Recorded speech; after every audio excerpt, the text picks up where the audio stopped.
This is Make It Plain. Make it plain. MIP. With Masamela Matfumo. Mark Thompson. Make it plain. Get woke.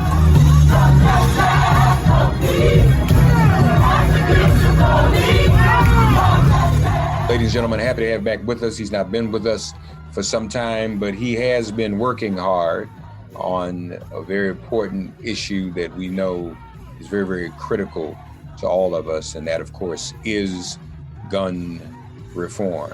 How were attitudes regarding gun reform reflected in the election on November 3rd? He's going to tell us all about it. Of course, he's the author of Guns Down book and also the executive director of gunsdownamerica.org. Igor Volsky joins us back. Igor, how you been, man?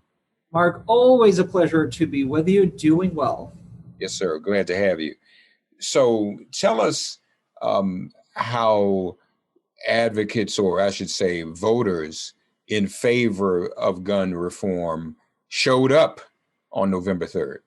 So, Mark, if you look at the exit poll numbers, the story they tell is a nation ready for gun reform. So, for instance, 58% of voters in Pennsylvania and Georgia said they wanted to see stricter gun laws. The numbers are similar in places like Wisconsin and Michigan. Nationally, 53% of voters in those exit polls said that gun laws need to be stricter. And you look at the other side of the equation, the argument that no, we need to actually loosen our gun laws or make guns more available. About 10% of voters agreed with that position. So across exit polls, voters tell us they want to see tougher gun laws. And also nationally, if you step back away from this election, we have years and years and years of polling data that tell us that 90% of Americans want to expand background checks to every single gun purchase. So, you know, Americans have supported stricter gun laws for years. And of course, the challenge, as you know, has been pushing politicians to actually prioritize the lives of their constituents ahead of other interests in gun manufacturers and the NRA and so on and so forth. So has the administration, since the election, signaled they are acknowledging the mandate that you're asserting that voters are demanding? Well, look, this administration ran on the most comprehensive gun reform agenda probably in presidential history. They really looked at this issue holistically, right? How do we regulate the gun industry that's producing ever more powerful weapons? How do we make firearms harder to get? And then how do we invest directly in the communities that are most impacted by gun violence? And that was incredibly impressive. What the administration is talking about now is their initial priorities, which relate to COVID-19, the economy, climate change. All of those things, Mark, are obviously incredibly important. But I guess the argument that I'm making is that you can't tackle COVID-19 and the impacts of COVID-19 without addressing gun violence, because in 2020, gun violence has increased pretty dramatically in terms of suicides, in terms of homicides, in terms of unintentional shootings, in terms of mass shootings. All of that is related, at least in part, to the economic stress folks are feeling, to the deterioration we've seen in mental health across this country. And so my argument to the administration would be that as you think about how do you get people back to work, how do you ensure that people have access to healthcare, particularly mental health care, you also need to think about how do we deal as a country with the spike in gun deaths and the spike that is coming, Mark, in terms of suicides all across this country. the way we deal with gun reform is we begin to weave the issue into other priorities, because it's part of the other challenges that the administration is facing, and really the top priorities that the administration is going to be addressing starting January 20th. Yeah, no, it really has to be. You mentioned the priorities, and obviously there were outspoken priorities November 3rd. There wasn't a lot of conversation, a lot of chatter about gun reform leading up to November 3rd. I mean, the priorities were COVID and the economy and other things, and racial reckoning. And as you mentioned, guns touch on all those subjects.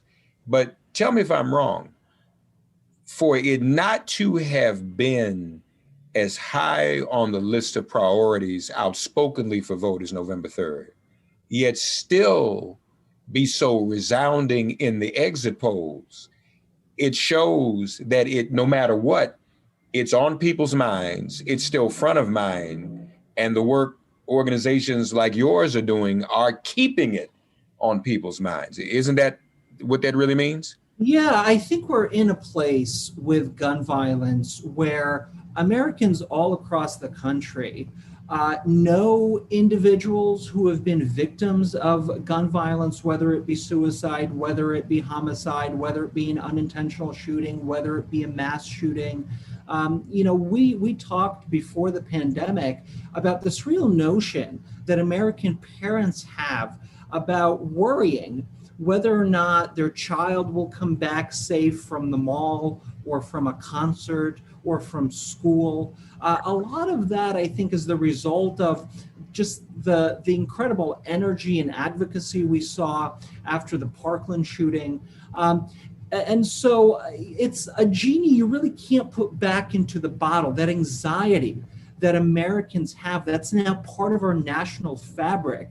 And that's really, I think, Mark, the result of having so many firearms in circulation, more guns than people, and the fact that those guns are so easy to get. Of course, the central challenge now, as we've discussed, is that we're in a place where we've sold in 2020, here we are sitting in mid-November 2020, we've sold about 73% more firearms, or I should say we ran about 73% more background checks this year at this point compared to last year.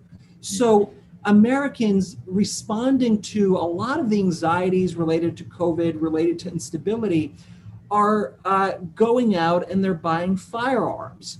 That creates a whole host of new problems and, frankly, a whole host of new dangers and worries that this administration is going to have to deal with, and is going to have to deal with head on, frankly, starting on day one. So they have to make it a priority. Let's do this, though. Gun sales up, background checks up. You mentioned suicides. Yeah. And so we really have to take more into consideration suicides or gun suicides related to COVID. Is that what we're talking about? Yeah, and look, that data is still a little sketchy, because the way the government collects data on firearm deaths in general is fairly delayed. So there's about a year or 2 year delay in official government numbers, which is insane that's how it works. But that's still the case. And it's another area where this administration can really modernize the process. But what we've heard, at least anecdotally, in certain areas of the country, is about suicides doubling, tripling in certain areas. We've seen a lot of numbers, Mark, about suicides in young Black men increasing. And increasing dramatically. That's a surprise to many criminologists who for years have pointed to data showing that firearm suicides are really concentrated in rural areas with white men. Now some of that seems to be changing. That's incredibly troubling. You also bring in the reality of frontline healthcare workers going through just mental anguish and trauma that's related to COVID.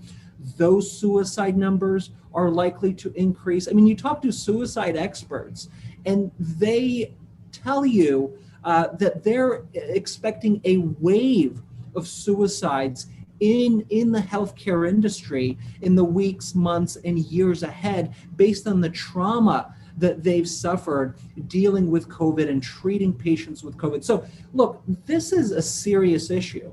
And I think the president-elect and the vice president-elect need to use their bully pulpit to start educating Americans about the dangers of firearm ownership, because firearms are innately dangerous in almost anybody's hands, and Americans need to know the risk of purchasing a firearm. And if they still choose to purchase that firearm, right, if they weigh the risk and the perceived reward, they need to understand how to properly store that firearm, how to make sure their children don't find that firearm, how to make sure they don't have easy access to that firearm, particularly if they're going through depression or some other kinds of hardships. This is a message that the administration needs to deliver clearly. In fact, it has a responsibility to do so. Well, and you and I touched on this before too. The administration elect, for all of its intent, which is beautiful, healing the nation, emphasizing to people that wearing masks is for themselves as individuals and their neighbors. It's a patriotic duty. I think you and I teased around the meme, guns down, masks up, the last time we talked. I wish you would market it, because I mean, I think the two go hand in hand. We're talking about patriotic duty and safety and being concerned about our fellow Americans. You need to put that mask on and you need to put that gun down, or put it up, or not buy it, or whatever you need to do. I think safety is safety is safety. Am I wrong about that? You know, Mark, we talk about, and the administration talks about, following the advice of scientists, following the best medical practices to ensure you keep yourself safe, you keep your community safe from COVID.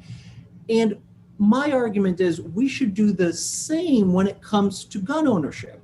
And almost all of the research when it comes to owning a gun tells us that there's a much higher risk that you will use that gun against yourself, that gun will be used against you, that gun will be used in some kind of unintentional accident.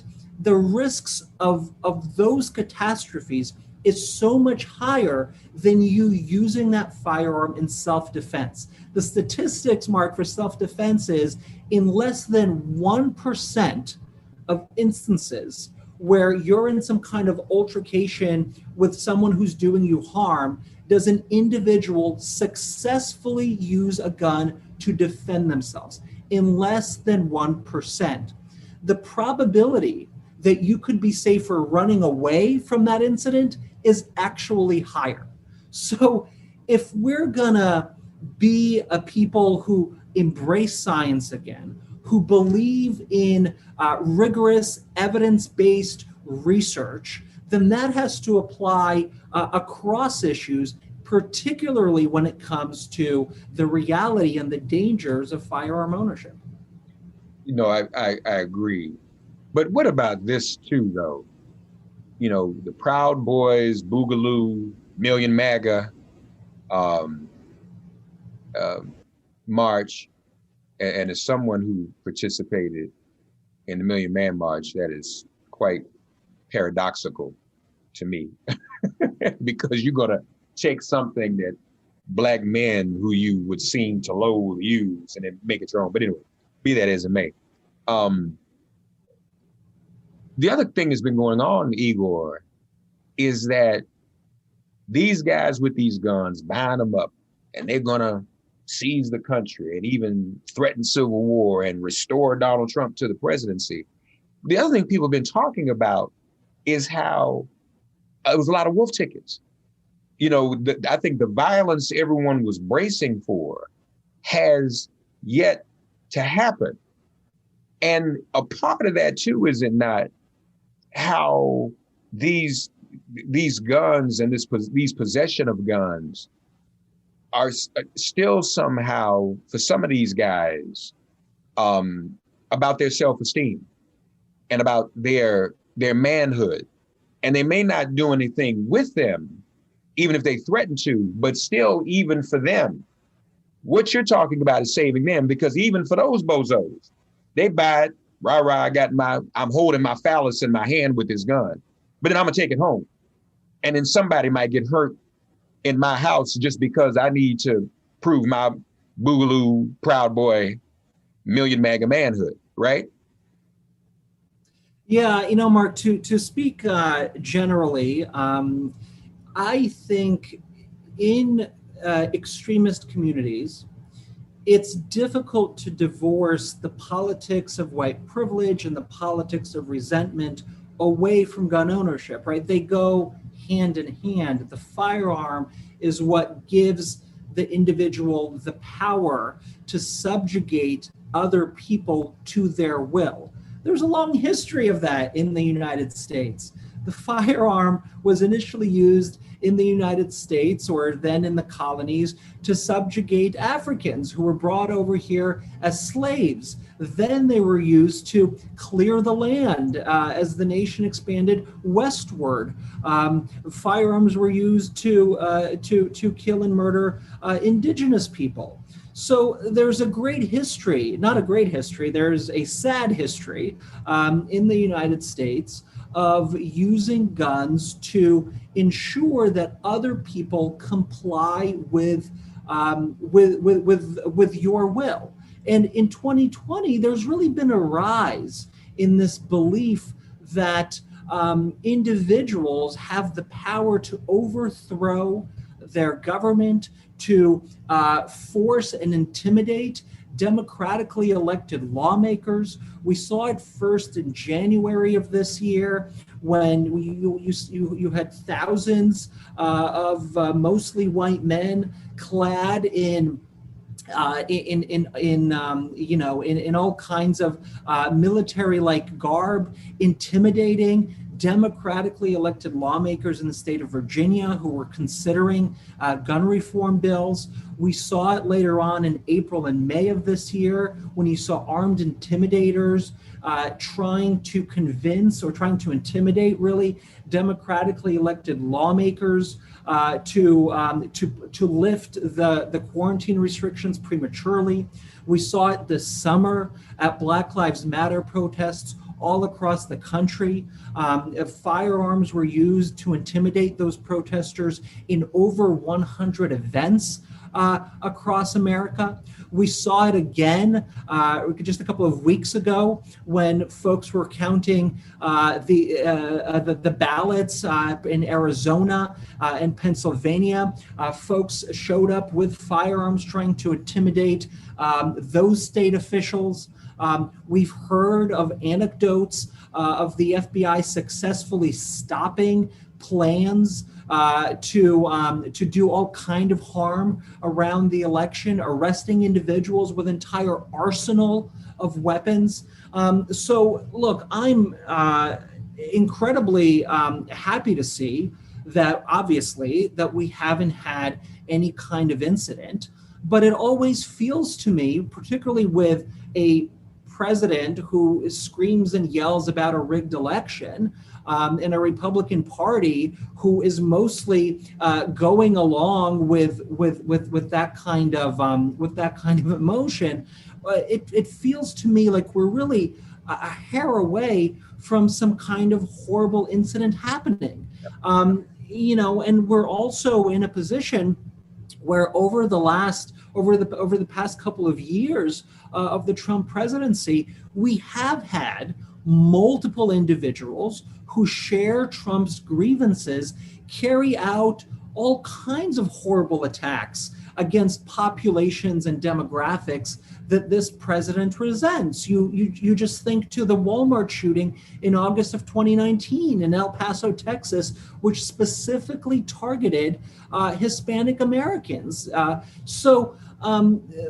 Look, whenever lawmakers talk about people rising up against quarantine restrictions or COVID-19 restrictions, they are taking the chance and doing so knowingly that there are going to be individuals in their audience who are going to use their rhetoric to carry out violence and to cause harm. And this administration is obviously willing to take that risk time and time again. In fact, I'd go so far as to say that violence and chaos is part of the goal. It's part of the strategy. They are doing it on purpose, because if they weren't, they would take a look at the harm their rhetoric has caused and they would change course, but they refuse to do that. Yeah, no, those are profound points. Violence and chaos are part of the goal. We've also gotten the 2019 hate crime statistics, right? Yeah.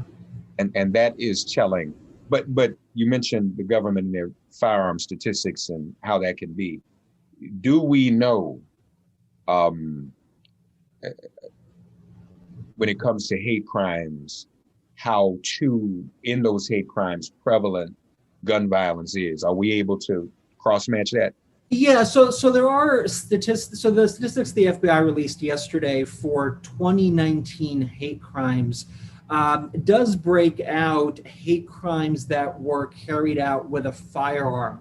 I think those numbers remained relatively steady from previous years, although I'd have to take a more specific look. But what we do know is that we're now experiencing a 10-year high in hate crimes overall in the United States, that we are experiencing an increase in hate crimes against Latino or Hispanic Americans. Of course, in 2019, I mentioned the El Paso shooting, particularly targeted that community. But, this has been a trend. We, over the last several years, have seen those kinds of increases, have also seen increases in violence against gay men, increases in violence against American Jews.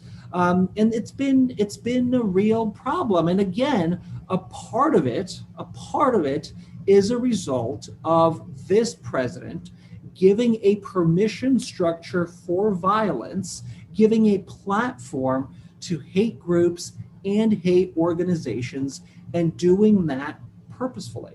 Yeah.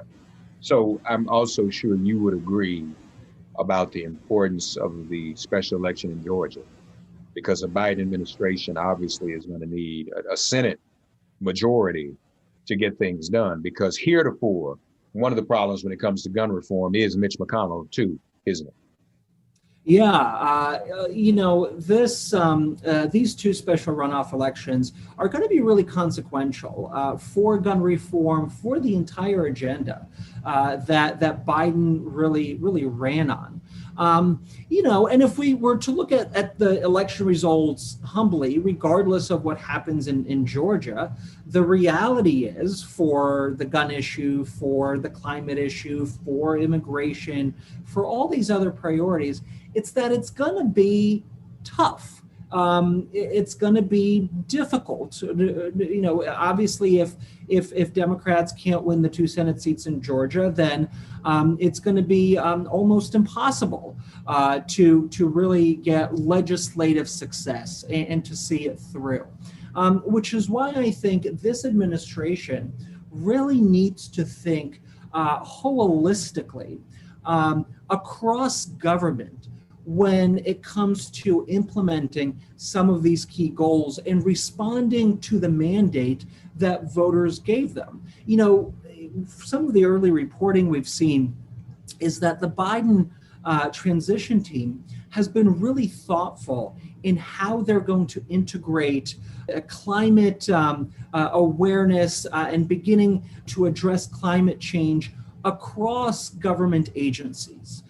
They're thinking about how decisions made by the Department of Agriculture, by the Department of Commerce, can be used to address the climate crisis. And that's exactly the right way to think about implementing big reforms, particularly in this political climate. And I think the same needs to be done for gun reform as well. So what can the Department of Education do, for instance, to provide more mental health services to our schools? How can they educate parents about the importance of storing firearms? How can the agency within the Department of Justice be more strategic in prosecuting firearm dealers who are responsible for the majority of crime guns in this country?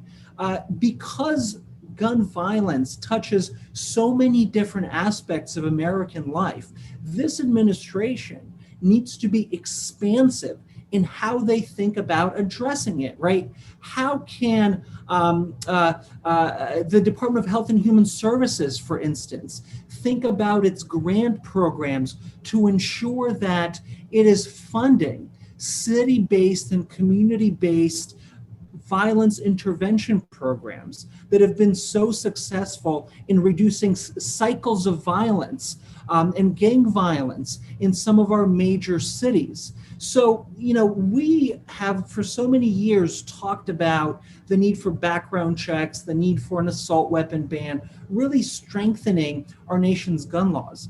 Clearly, we need to continue doing that. That's important. But in the political climate where we find ourselves today, we also need to be, and this administration should be, really taking a cross-agency, cross-government approach when it comes to dealing with this crisis. Yeah. Igor, in closing, what would you have listeners do? Are you planning for people to contact the office of the president, vice president-elect, or the administration once they get in office, a campaign to make calls to say, hey, just a little nudge, as we say in the electronic world. They just want to nudge you that this is a mandate and this is something that you ran on and this is something that needs to happen. Mark, you and I first started speaking in, I think 2008, maybe 2009, during the period when the Obama administration was trying to expand healthcare reform and did so successfully. It took a while, but we got there and we now have Obamacare. As you know, I also worked on the repeal of Don't Ask, Don't Tell, which was another priority. And what I think we collectively learned from that experience is that there will certainly be a time when progressives are going to have to hold the new administration accountable and pressure that administration to meet the goals that they set out for themselves and for the country as candidates. And so, look, I think we're at a time when the administration is trying to implement an orderly transition. They're certainly going to come to office and are going to have to deal with all kinds of crazy leftovers, shall we call them that, from the Trump administration. And so, look, I'm all right with giving the new administration some time to really kind of, settle in, so to speak, and deal with really immediate crises as they relate to COVID. But certainly over time, and I'm sure you and I will be having more of these conversations, we're going to be fairly bullish in pushing this administration to live up to its promises and to be aggressive on all fronts to address this crisis. Yeah. Oh, and one more thing I forgot. This is the birthday week of the NRA, and people are sending electronic birthday cards, which I think is crazy. You have a special birthday message for the NRA? Well, Mark, I think the very best way folks can celebrate the NRA's birthday is to support the work of gun reform organizations in this country. And if they want to support the work of Guns Down America, they can go to gunsdownamerica.org. Support our work, support the work of our great colleagues. The NRA is really fighting for its life. And we stand at an important moment in history where we can make a strong public case to the American people that it is time for us to rethink our national ownership of so many firearms and really make the argument that just like Americans, as the president-elect was saying yesterday, have a patriotic duty to wear a mask to protect their community from the spread of COVID-19, Americans also have a patriotic duty, I think, to think twice before rushing out and purchasing a firearm, because that firearm really puts their community at risk in much the same way. Folks, I'm sure all of you would agree. Well, first of all, we invite you to go to gunsdownamerica.org. Celebrate the NRA's birthday by giving to gunsdownamerica.org. That would be good. And as he said, they are on their last breaths. So I don't know how many more birthdays they're going to be left, by the way. But very important information you can find there at the website. And I would think that all of you would agree with me that Igor is one of the most intellectual, passionate, comprehensive, and articulate spokespersons on gun reform we have in America today, and always appreciate especially the comprehensiveness of his answers to these questions. We've learned a lot about the way this impacts different communities that we otherwise just don't get as much of in other conversations and in other media. Mark, So, let me say one more thing, and I apologize for interrupting. Sure. We are quickly approaching the holiday season. Sure. And what we know about the holidays traditionally and historically is that gun sales spike, and as a result, so do gun deaths. We see those numbers, especially when it comes to firearm suicide, as many Americans experience higher levels of depression around the holidays, and in some instances, take their own lives. I think it's a safe bet to say that those numbers are going to be even higher this year. Especially during this difficult time, as so many Americans have lost their loved ones, and as so many Americans celebrate the holidays in isolation or with a limited number of family members. And all of us can play an important role in saving a life. All of us can find individuals in our social circle, within our family, who may be thinking about purchasing a firearm for the very first time. Maybe they're anxious about the tensions in our country, or about the tensions and the insecurities around COVID. And so I would just really implore your listeners and your viewers to have measured, thoughtful conversations with folks in their inner circle who may be considering purchasing a firearm, and advise them against doing that.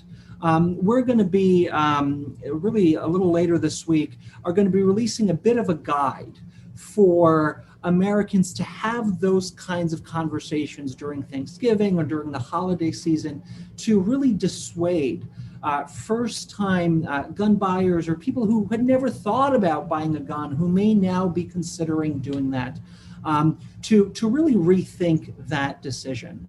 And so if there's one thing we can all do as we wait for this administration to come into office and begin implementing their agenda, is to really think about those in our inner circle who may be going down the path of buying a gun and dissuade them. So if folks go to gunsdownamerica.org in a couple of days, we'll have that module for how to do that.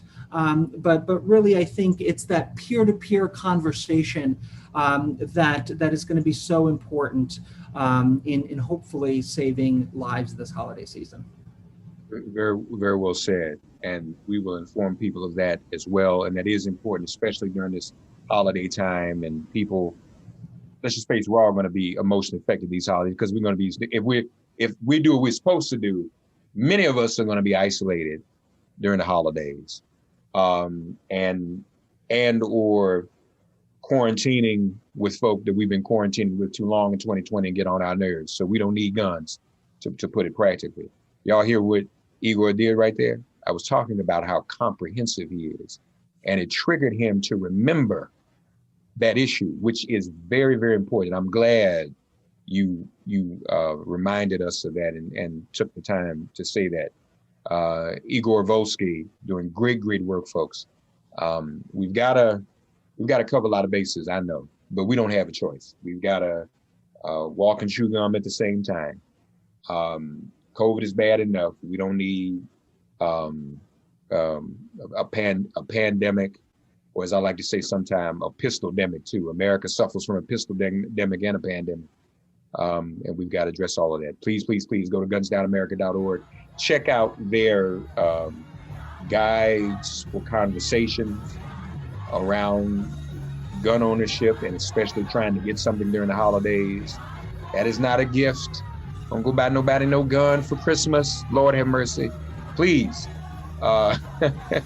So please keep all that in mind. Igor Volsky, our dear friend, is with us. gunsdownamerica.org. Thank you, Igor. Thank you, Mark. Always a pleasure. Yes, sir. Thanks for getting woke and listening to Make It Plain. Please remember to listen, like, subscribe, and wherever you get your podcasts, please give the show a 5-star rating. And please do spread the word. Let's all continue to pray for each other during this pandemic and this police-demic. If all hearts and minds are clear, it has been made plain.